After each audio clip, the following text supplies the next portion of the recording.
Hello again, here today in the Tier 8 Japanese Premium Heavy Cruiser, the Atago.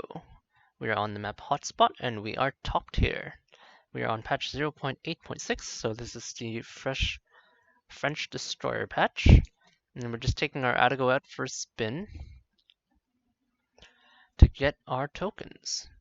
So, it is standard battle, unfortunately, not my preferred battle type, but nevertheless, that's alright. So we've spawned here on the far side, far right side, I suppose you could say. And so we are in a Japanese heavy cruiser. So not USS Atago, not to play on some old memes, but the Atago is a tier 8 Japanese heavy. Her counterpart in the tech tree is the Mogami, which I have covered before.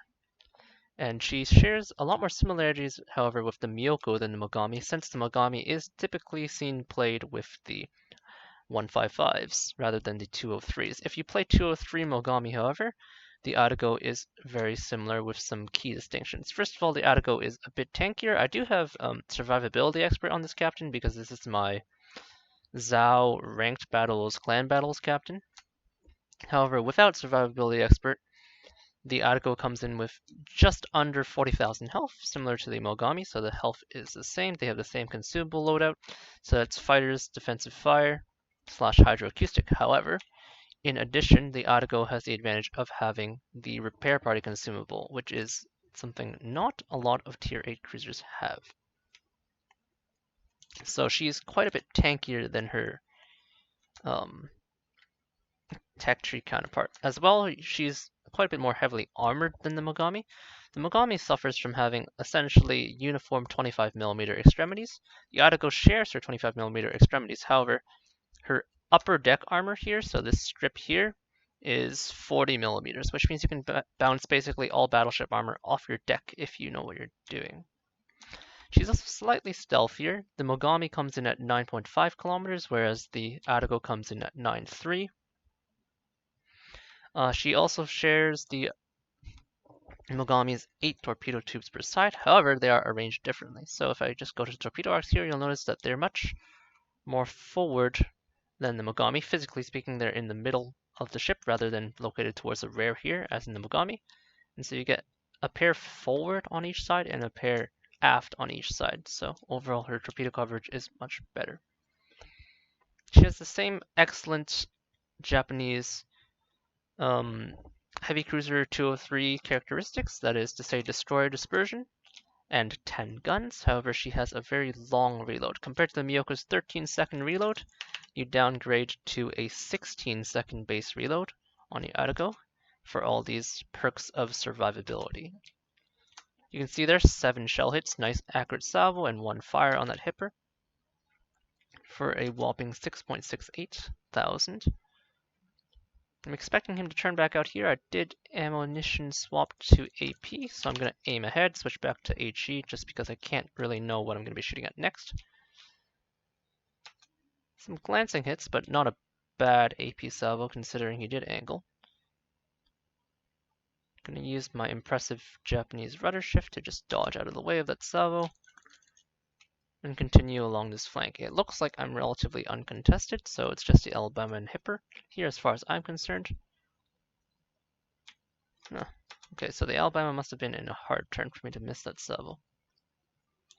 Actually, no. I take that back. So I am still hard spotted. You can see here that I'm detected. But not after my gun bloom fades. Sorry about that, just checking to see the recording is going. Which suggests to me that there's another cruiser in addition to these guys somewhere out here. Now I'm going to spot the Hipper again here when I come around, so I'm probably going to engage. He's looking at me. He probably knows I'm still there. I'm going to turn away, however. I'm targeted by 2, so I'm probably giving someone broadside. I don't know if it's a destroyer that's kind of distant, or okay, not quite angled enough there. I can say Hipper would be something else. But he's not that close to me, whatever it is. Now I would want to cut in towards the Hipper. No, you're just going to damage control here. but I don't want to give the Alabama potential broadside. He's not looking at me yet, but he could in the future. So I'm going to play it safe and stay angled for now. Nice 3.9k HE salvo there. Still targeted by 2. That's the Alabama shooting at me. I did start my turn in, so I might take a heavy hit here if I'm a bit unlucky. However, I'm going to more or less fall into concealment at this point. Taking some light damage. Other things to note. So we're in concealment now. The Alabama is pushing towards us. So, notable traits. The Atago is capable of stealth torpedoing quite comfortably with 10-kilometer torpedo range. And oh shit, someone's in my spotting range.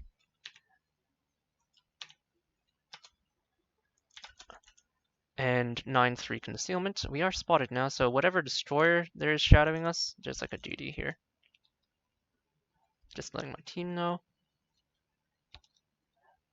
So she is capable of stealth torpedoing quite easily. However, as you noticed, I only fired off one tube, and that is because the second tube's arc is different from the first tube. You can see here the frontal tube is kind of yellowed out because it's been fired off.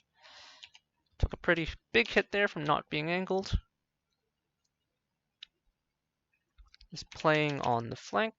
I am, however, exposed now, so this guy's not looking at me, so it must be hip or AP that's damaging me.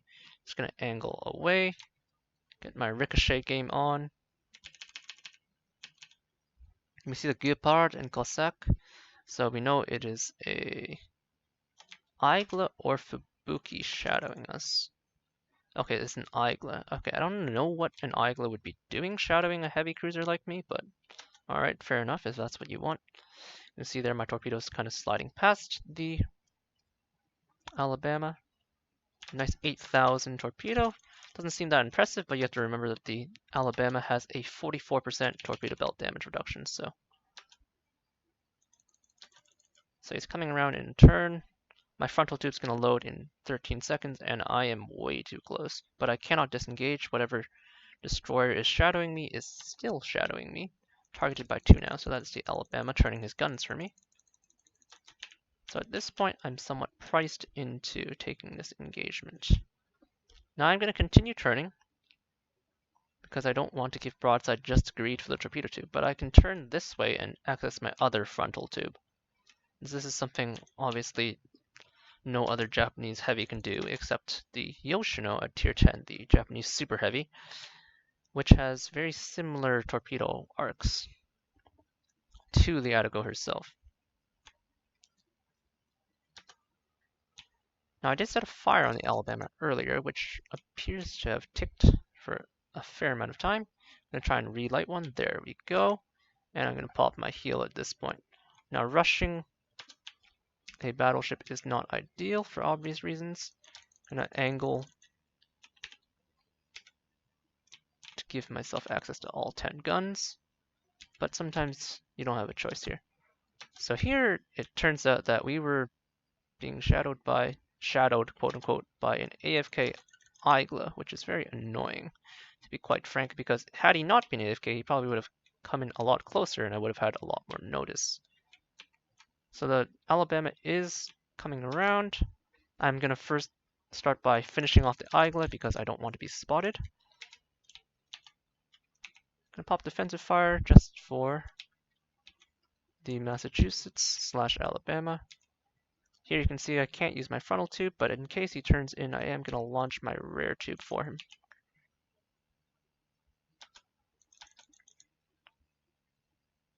Going to come about. Massachusetts should clear the Guepard. And it should be a straightforward kill. Okay, or he can double strike close quarters expert, I guess.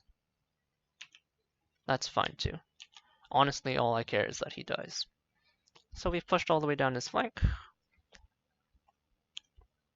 You were playing with our stealth, of course, but we were thwarted somewhat by the presence of this AFK destroyer. I'm going to try and reverse out. Now, as a Japanese cruiser, This is not an ideal position. I want to be out in the open, leveraging my good maneuverability.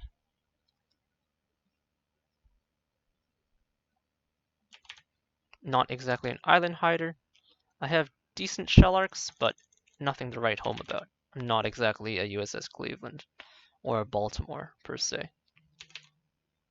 Really, my strengths come from leveraging my good concealment out in open water. Now, the Cleveland has good concealment as well, superior concealment, or actually identical concealment to me at 9.3. However, she lacks my speed. The Atago notably does 36.5 knots with speed flag mounted, 35.5-ish base, or 35-ish base. But she has relatively flatter shell arcs and higher shell velocity and better accuracy, but in exchange has that long 16-second reload, which does encourage you to kind of play with your concealment and pop in and out in the open water. The Fubuki did just torp my Massachusetts from the looks of it, so he should be relatively impotent against me since he only has two 127mm twin turrets. I'm going to try and stalk him with my speed. I have an Atlanta closing, but I don't expect he's going to be in radar range. I'm going to pop my fighter. But now fighters don't spot torpedoes anymore. However, it might provide some aerial spotting if the Fubuki has left his AA on. So we know the Fubuki is just gunning probably straight south. I'm going to change my course somewhat because I don't necessarily want to chase him to the ends of the earth. I probably am going to plunge back towards the center of the map if I can't close with him. Now you'll notice that I have the Miyoko turret setup rather than the Mogami turret setup. I have the second turret elevated rather than the third elevated above two frontal turrets, which means my third turret needs to take the long route around whenever I rotate sides. I'm not sure who those torpedoes are for, but that I see even a set is quite dangerous. I'm looking at the Cossack, but he is moving away. There's also a Vladivostok over there. So because the Vladivostok's getting kind of uncomfortably close to me, I am going to turn away. I would like to not be shadowed by the Fubuki, ideally.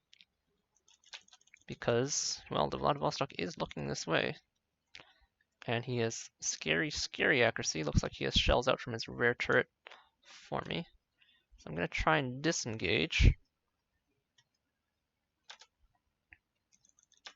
See if I can get a fire. You can see here that gun angles are not great. I have to give a fair bit of broadside to leverage all 10 of my rifles. A bit of a miss there. See that nice tight cluster showing off the destroyer dispersion found on the Japanese 203mm. I'm gonna have to push in soon-ish. The enemy is in the base, and there's two of us here against the two ships here.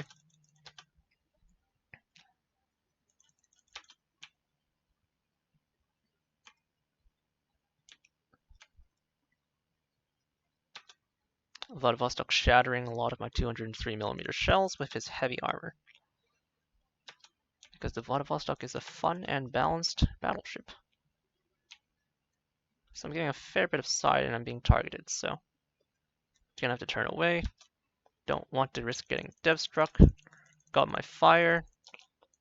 However, outside of fires, I don't anticipate that I'm going to be able to do very much to him.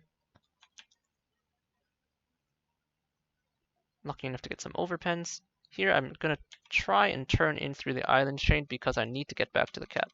So here I'm forced to disengage. He did just fire his frontal salvo at the Bismarck though, so I will make my turn now. My bow is mostly pointed towards him now, so I'm going to try to keep landing my HE shells into the superstructure. Oh, his fire is also out, so hopefully we can relight that. Adjust my angle. I am eventually going to have to make this turn, but hopefully we can convince him to look away first. Targeted by 2. Okay, so he's fired his salvo. And now I'm going to accelerate and make my turn. There we go, a nice 6k salvo and a second fire. He's probably going to damage control that. Give him a parting gift. Did take a long range salvo from the Colorado, but I need to get to the cap.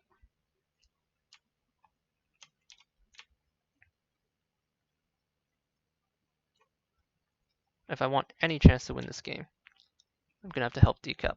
So, Bismarck did manage to dispatch. Cossack's right at the edge of my range, but I have no choice. I'm going to try and take those ranging shots before he dispatches the Gallant.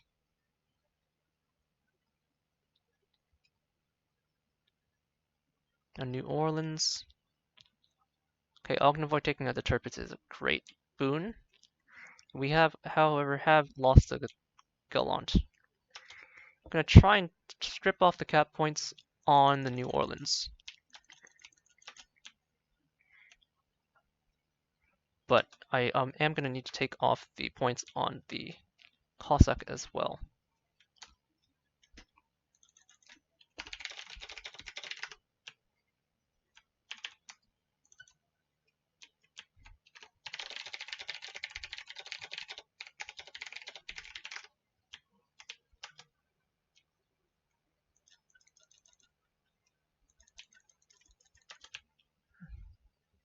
Alright, so we need time. So I need to land these salvos on the New Orleans. Which would be helped if I didn't, miss.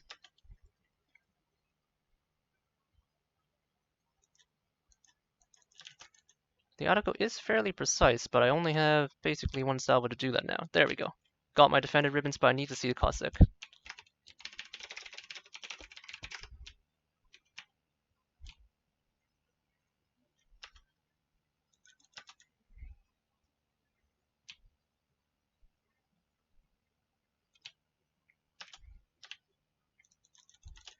So I'm going to screen myself with these torpedoes. You can see here, giving even a bit too much side to the American heavy cruiser shells, no matter what tier they are, tier 7 or not, results in death.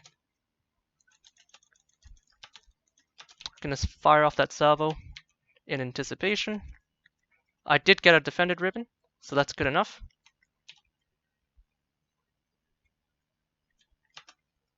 And I did dodge out on the Cossack's salvo. Now that's all I need. Now I can rush the smoke.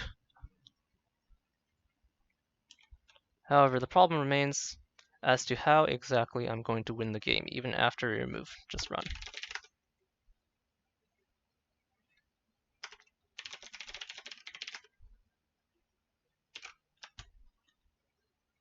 Uh-oh. Well, he dispatched my Ognivoy, which is also my spotting. I'm going to see if I can kill him off with the Japanese HE. I'm going to get one more shot before he fades into concealment, more than likely. He's straight lining, so he's making it kind of easy for me. And there's a kill. Now, the problem remains we do have two guys to deal with who are fairly healthy, unfortunately. There's a full health Colorado.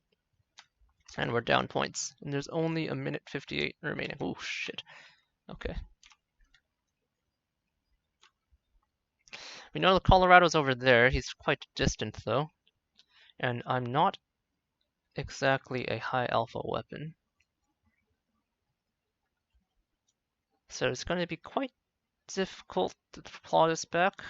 Minute 32. I am forced to essentially engage on site. So I'm going to open up with my HE.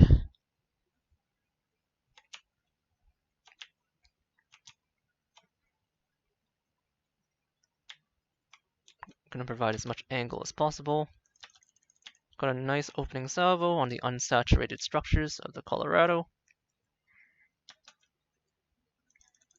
However, my low rate of fire here in comparison to a Mogami, for example, is kind of hurting me here. Okay, so the Fubuki is here, so we actually have a shot. I just need to make sure I can dispatch him.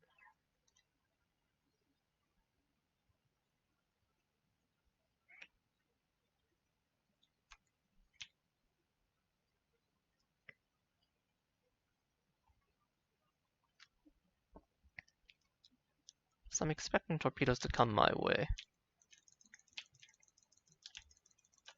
So my smoke firing range is 6-7, so the Fubuki's not within 6-7.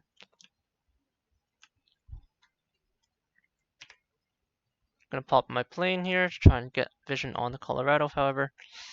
Unless I get a miracle detonation, or the Fubuki runs into a torpedo in 7 seconds. I'm not gonna be able to do this, unfortunately. So, that'll be that.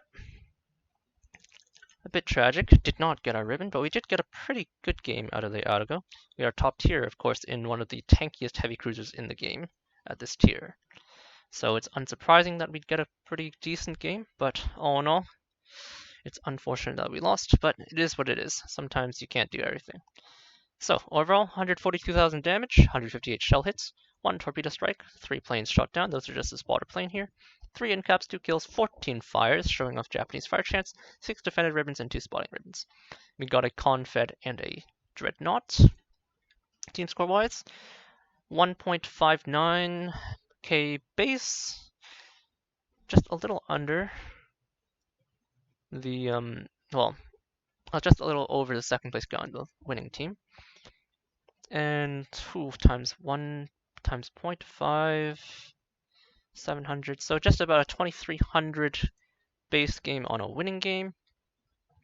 You looked at damage distribution, a lot of our damage came from burning down battleships here. You can see 38,000 fire damage and HE damage. We also did have that one opening speculative salvo on the Hipper, but in general, though the Japanese AP is perfectly competent, you tend to stick with the HE just for the reliability. Japanese HE does an extremely high amount of alpha damage and has good fire chance. So, especially when you're top tier in a game like this, unless someone's giving you perfect broadside, there's really no reason to reach for the AP. You can see here potential damage 1.39 million, so pretty impressive for a cruiser. Atago showing off her tankiness.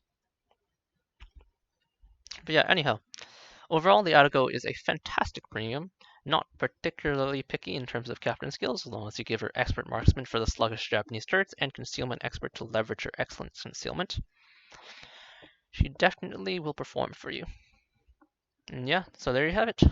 This is my long time Atago review for the first premium I ever owned, and a fantastic premium if you're looking to pick her up. Hope you enjoyed. Cheers.